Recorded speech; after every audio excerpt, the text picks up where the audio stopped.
So, good afternoon or rather good evening to everyone who is joining this session. And thank you, RSSDF, for inviting me to talk about this topic. And it's very interesting to talk on adolescent obese type 2 diabetes is a growing concern. So, obesity increases risk for diabetes mostly like BMI more than 35 versus less than 22. And you can imagine, you can see how the diabetes is 77,000 females and 46,000 males. They are adjusted for age, smoking risk, 10-year risk. And you just imagine, just see the bar diagram on this diabetes, and you imagine it's the odds ratio which shows it's too high with the BMI. So that's very important how the BMI is becoming too important. And we are using anthropometrically BMI in our clinics a lot. Rather, every patient undergoes anthropometry to see. Now, after BMI, we are having various other anthropometric matters. Uh, this is worldwide prevalence of type 2 diabetes in young people. That is a very important study. You can imagine. I mean, the pink is 2013 data, and you can imagine how it is worldwide. This people less than 40 years, and this is in the young people. I'm not talking about here the adolescent, but less than 40 years.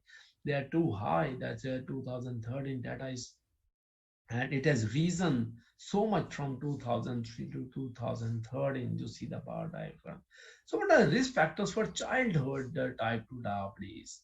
So one is type 2 diabetes in the first or second degree relative, high risk ethnic or the racial group, obesity, then impaired glucose tolerance, polycystic ovary syndrome, exposure to diabetes in utero, very important.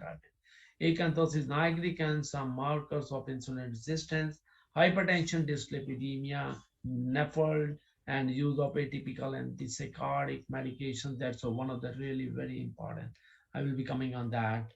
So type 2 diabetes and obesity. There's a one study, very important study. Many times we talked about this nurses health study, which shows BMI is directly and continuously related to the risk of type 2 diabetes as compared to the woman with BMI less than 22. Risk of rise in risk of type 2 diabetes 5 times higher in those with a BMI around 25, 28 times BMI around 32, and 58 times higher in those with a BMI more than 35.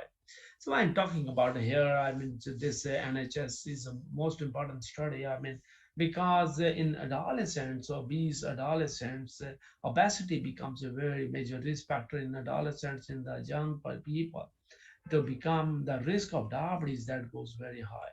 And this is again the relationship between BMI and the risk of type 2 diabetes. And you imagine how the graph goes up. I mean, as you see in the females, I mean, if the BMI is more than 33, it is the age adjusted relative risk is 93.2. I mean, this is too big as comparison to the males. I mean, so that's why we are very much convinced that controlling BMI is so important. I mean, to prevent or reduce the risk of development of the diabetes.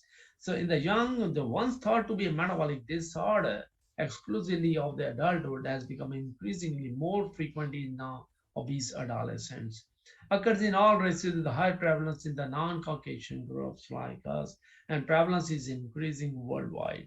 And established relationship established specifically with the central obesity. And numerous studies overweight and obese, they are at increased risk of developing type 2 diabetes. So we know now, let's come to the term like diabesity. Many times in many webinars, we have talked about this. There's a concurrence of the type 2 diabetes and the obesity. And in 1973, this term was coined and is linked by various pathophysiological mechanisms around insulin resistance and hyperinsulinemia. It's a closely associated diabetes risk increases by 4.5% for every kg rise in the weight. So diabetes has been many times very interestingly discussed in various conferences. And like and you see, there's a vicious circle like insulin resistance, high blood sugar, high insulin, hyperinsulinemia, obesity, and this way it goes. So who to screen? I mean, then the question arises, who are the children or the adolescents you want to screen? Any of the following conditions, the guideline they say it's a 2018 diabetes Canada CTG, and this is type 2 diabetes in children and adolescents. So that was a very interesting topic to read. The non-pubertal and more than three risk factors beginning at age 8, or pubertal and more than two risk factors. Risk factors include obesity, like BMI more than 95th percentile for age and gender, first degree relative with type 2 diabetes and or exposure to hyperglycemia in utero, or sign or symptoms of insulin resistance. Very important. I mean, we have to see catharsis, skin tags, hypertension, dyslipidemia, NAFLD, and these all are very important. And we know if there are more than two risk factors, the chances of development is really good. And who to screen, I mean, and another conditions like PCOD and impaired fasting or IGT, and use of atypical antipsychotic medications. That's a very important reason. I mean, some child or some young child is on his antipsychotic medications. You have to screen this child for development of this diabetes. And how often to screen? If everything comes normal, then the question arises, when you want to repeat the screening, and the guideline they say every 2 years you have to screen again. So what are the classification of type 2 diabetes? I mean, a type of diabetes is the presence of clinical risk factor, mode of presentation, the early course of disease, usually indicate whether the child has type 1 or type 2 diabetes. But children with type 2, they can present with a decay in or the chances of development of the decay in type 2 diabetes with children is very less than 10%. The testing for absence of islet autoantibodies may be useful because they are most of the time they are absent. I mean, and definitely some C peptide levels they can be very helpful if immediately you are not doing it with the time you are doing it. Fasting insulin levels they are not helpful at diagnosis as levels may be low due to glucose toxicity. And DNA diagnostic testing for genetic defects in the beta cell function should be considered in children who have strong family history suggestive of autosomal dominant inheritance and who are lacking features of insulin resistance. So, I mean, this is very important to understand that type 2 diabetes in obese adolescents, and you have to be sure, I mean, because if you are going ahead that some child is coming to you with the diabetes and you are going for uh, islet cell antibodies and GAD or whatsoever, most of the time they are negative. So diabetes is an epidemic. Again, coming to that, it's the biggest epidemic in the human history and seriously underrated as a global public health issue. World can no longer ignore the rise of type 2 diabetes. This is a heterogeneous disorder. We know it's a very simple slide. I mean, we know at this level when the dust gathering is there, we know it's not the functional beta cell or the failing beta cells, metabolic syndrome, resistance, and hyperglycemia, and other things. So beta cell function is a main factor responsible for development of type 2 diabetes is a continued decline in the beta cell function. And several studies diabetes and the pre-diabetes, they do not develop until the beta cells, they fail to compensate appropriately to the insulin resistant state. So ability of beta cells to secrete sufficient insulin depends on multiple factors we know, including beta cell mass and secretory capacity, which are influenced by genetic and environmental factors, insulin resistance, and then lipotoxicity. So these all factors are very important.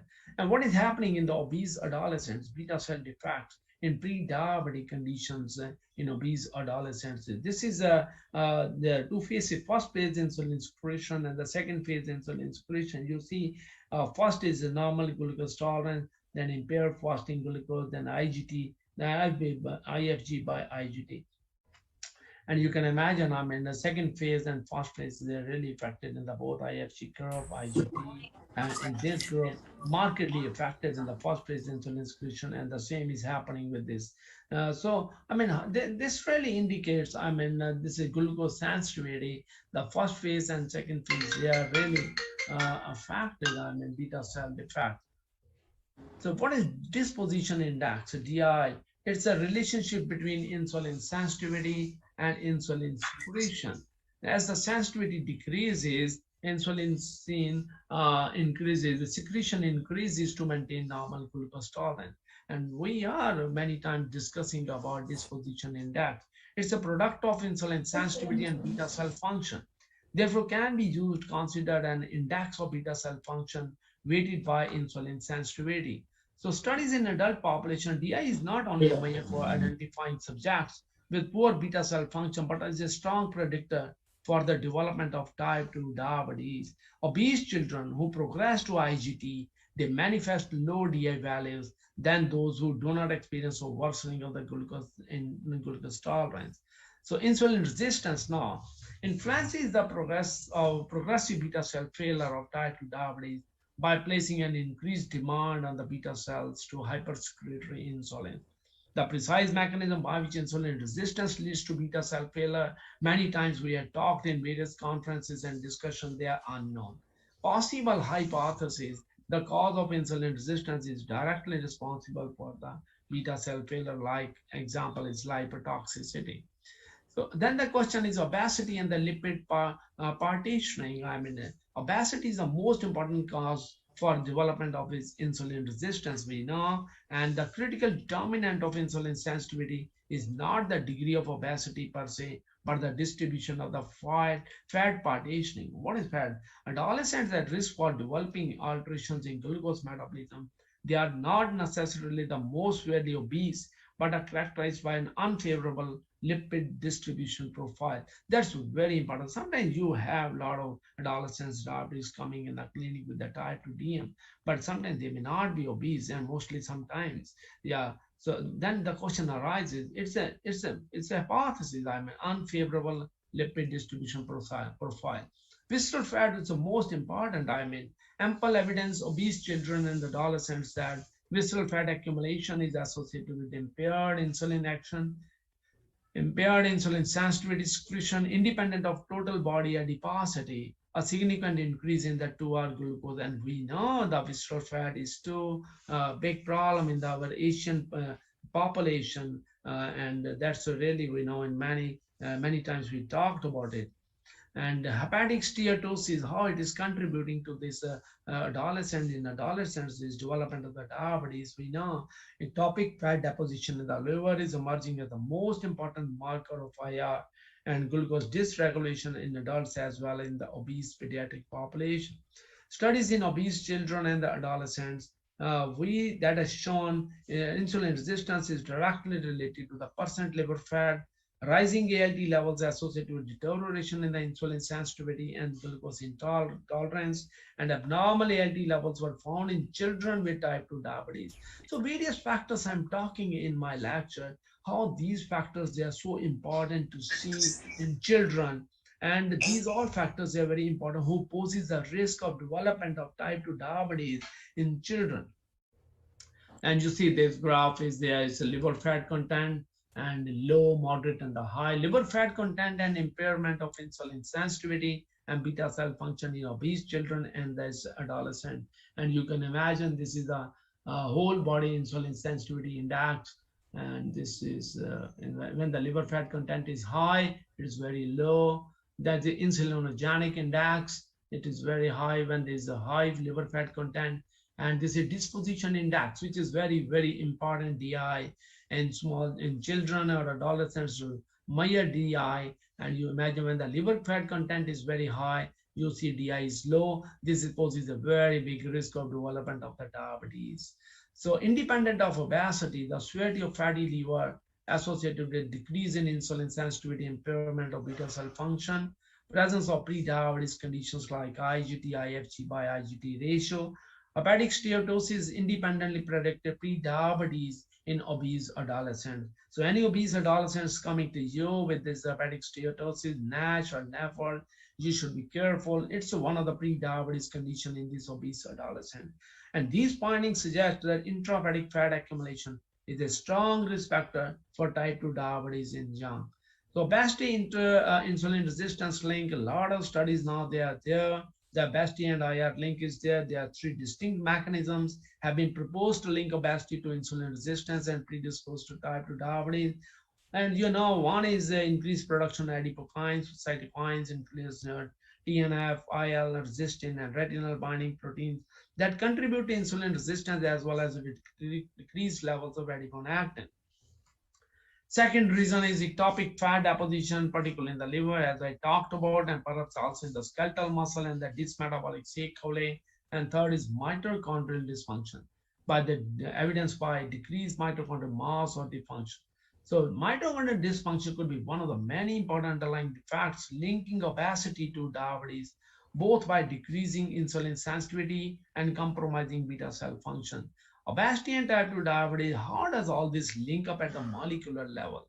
So genetic factors linking obesity and the diabetes, there's the genome-wise association scan, GWAS is there. We identified 40 genes associated with the type 2 diabetes and similar number, albeit largely different with obesity. And most type 2 diabetes genes appear to be related to the beta cell function, while few relate to IR independent of the obesity. This third point is very important because most of the genes, they are mostly linked with the beta cell dysfunction. So this is a unified field theory possibility. Both obesity and type 2 diabetes share a common underlying defect. Defect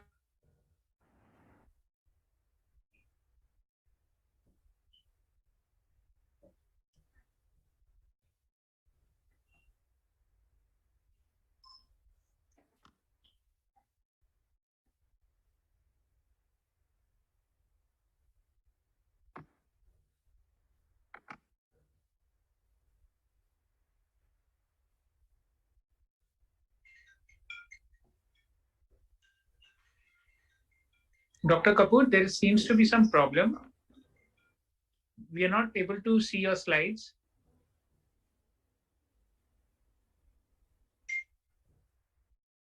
am I audible?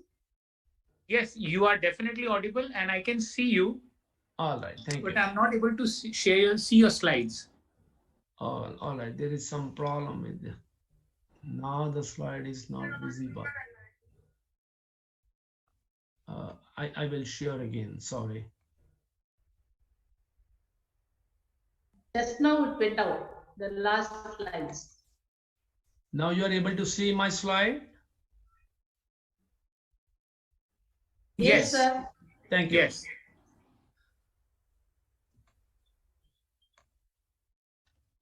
So these responses, they are not mutually exclusive. I mean, unified field theory, I'm continuing. Induction of one may trigger another, leading to cascade of damage. Obesity-associated cellular injury can in turn recruit and activate macrophages and other immune cells that exacerbate tissue inflammation. So collectively, these responses, they contribute to pathogenesis of IR in the liver, skeletal muscle, adipose tissue, and some changes may occur in beta cells as well as via mechanism discussed above. So therefore, obesity-induced metabolic impairment can favor insulin resistance on the one hand and progressive beta cell dysfunction on the other. And this theory has been very important when we talked about this childhood obesity and adolescent diabetes, obese diabetics development. So reduced insulin secretion can in turn worsen the nutrient excess problem by raising circulating concentration of glucose, free fatty acids, and other nutrients. So a vicious circle arises whereby obesity-induced nutrient excess triggers inflammatory responses that causes IR, placing a greater demand on the beta cell. Beta cell function declines, further worsened by nutrient excess. So since not all obese individuals, they develop hyperglycemia, that's many times the question arises. All obese individuals, they are hyperglycemic, they are diabetic. I say no. However, abnormality of the beta cell must coexist with the nutrient excess to promote type 2 diabetes. So what is central contribution? There's a brain neural circuits governing energy homeostasis. They also affect insulin sensitivity in the liver and perhaps other peripheral tissues. So inflammation similar to that induced by obesity in peripheral insulin sensitive tissue also occurs in these areas of the brain. So obesity-induced IR resistance may arise not only as a direct consequence of excess adipose mass, but via neuronal mechanism as well. That's very interesting to understand how neuronal mechanisms, they are really one of the causation of this obesity-induced IR. What are the benefits of weight loss now coming here? Delay progression from pre-diabetes to type 2 diabetes. There are various studies like diabetes prevention programs and various finished diabetes prevention programs. We know, 58% reduction of development of diabetes in diabetes prevention program only by the lifestyle modifications and the exercise. Positive impact on treatment of type 2 diabetes, most likely to occur early in the disease development and improves mobility, physical, sexual function, and health-related quality. This is just a link up. I'm not going in detail about this slide. It's obesity and type 2 diabetes link up. Adolescent is one of the very important diabetes care 2020. I mean, early onset type 2 diabetes. It's a type 2 diabetes nationwide population based evaluated. A lot of involved adolescents, 59% men, mean age 17.4 years. And what does it shows? This inverse graded relationship was observed between baseline BMI and mean age of type 2 diabetes diagnosis. I mean, so that's why 27.8 and 25 years among men and women with severe obesity, respectively, and 29, 28 among the low normal BMI. So fractions of adult onset type 2 diabetes that were attributed to the high BMI at adolescents were 56.9% and with 61% in women and 56.9% in male. So severe obesity significantly increases the risk for incidence of type 2 diabetes in early adulthood in both sexes. That was a very good conclusion. I mean, from this study, we all globally take out. I mean, there's another study like BMI and incident type 1 and type 2 diabetes in children and the young adults. It's a retrospective cohort study. A total of 375 contribute to UK clinical practice research data link, and total of, you imagine the paper, more than 3 lakh participants, 2 to 15 years as the BMI measured. And what is the incidence of type 2 diabetes increased in both overweight and obese individuals from 1994 to 2013. Obese individuals who constituted 47% of type 2 diabetes cases, they are markedly greater in risk of incidence type 2 diabetes. So increasing obesity conclusion has contributed to the increasing incidence of type 2 diabetes, but not type 1 among UK children and adults with a fourfold greater risk of developing type 2 diabetes in obese individuals. So how the obesity is important and how to screen these adolescents for this childhood obesity. That's so important to understand. In a lot of paper, there are more. I just quoted these two studies here. So weight loss can be more difficult to achieve in patients with diabetes. There are various reasons. I mean, in the diabetic person, weight losing is not that so easy. So these are the health goals for people with the type 2 diabetes. You see improved blood glucose, weight loss 5 to 10%, improved quality of life, and definitely it minimize and optimize use of glycemic medication and improve a lot of complications. So complications short term. Now here, what is happening in this youth? I mean, 10% diabetes decay, 10% of Canadian youth present with decay at diagnosis. And HHS, anything to talk to me? Somebody's not muted. So high mortality rates, they have been reported in youth presenting with combined DK and HHS at the onset of type 2 diabetes. Evidence suggests early onset type 2 diabetes in adolescent is associated with severe and early onset microvascular complication, including retina, neuro, and the nephropathy. We know this thing. I mean, even the pre-diabetic population. One of the biggest studies, they show, I mean, 19% population pre-diabetes, they suffer retinopathy. So we have to be very, very quick in diagnosing and screening this childhood obesity, I mean, who are at the risk of development of this diabetes. So it's a prudent to consider screening for these complications at diagnosis and yearly thereafter.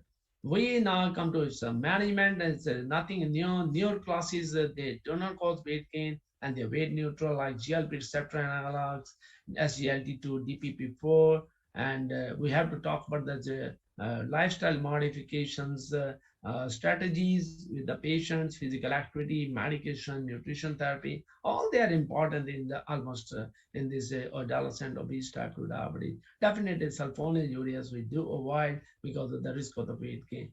So these are what are the weight loss? I mean, if these are the study. First co-primary A is like if you're doing an intervention group, when you are losing weight, you feel there's a percentage achieving a 15 kg weight loss at the 12 months, and you see 24.2% people they are benefited, and there's a B group. B group is the second co-primary outcome, remission of diabetes, like A1C is less than 48 millimoles for 2 months. And you imagine how the weight loss is causing a big benefit, 45.6%. And this is when you lose his weight, how much you are benefited. If you are losing more than 15 kg, it is 6% population. It is 6% the population is really benefiting. So weight losing is very important. So management is nothing new. I mean, you have to be talk about this physical activity to achieve the same activity level recommended by Children's Journal, 60 minutes per day of the moderate to vigorous physical limits sedentary screen time to less than 2 hours per day. So this is psychological issues like need to be addressed and intervention offered as required. Since 19% they have neuropsychiatric disorder at presentation of type 2 diabetes, and that's very, very important I meant to understand when you are talking about the obese adolescent type 2 diabetes or the childhood obesity. So this is very important.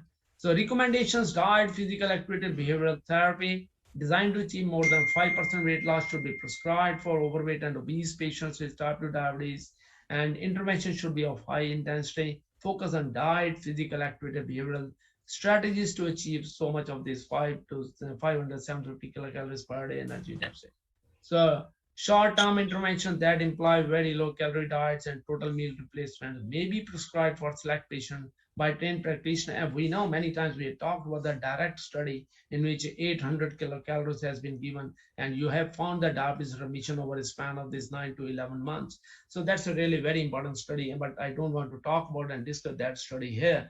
But definitely, it's very important to understand that weight loss is very important. I think that was my last slide, and thank you very much.